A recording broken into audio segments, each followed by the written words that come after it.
২৪-এর গণঅভ্যুত্থানের পরে বিভিন্ন নেতাকর্মীদের মুক্তি মিললেও মুক্তি মেলেনি জামাতের নেতা এটিএম আজহারুল ইসলামের। তার মুক্তির দাবিতে বাংলাদেশের বিভিন্ন প্রান্তে আজকে অনুষ্ঠিত হয় বিভিন্ন সমাবেশ। তারই প্রেক্ষিতে কুষ্টিয়া জেলায় অনুষ্ঠিত হয় এক মহাসমাবেশ।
এ পর্যায়ে আপনাদের সামনে বক্তব্য রাখছেন কুষ্টিয়া দৌলতপুর আমাদের একান্ত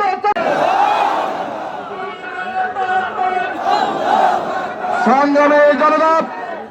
এ পর্যায়ে আপনাদের সামনে বক্তব্য রাখছেন কুষ্টিয়া দৌলতপুর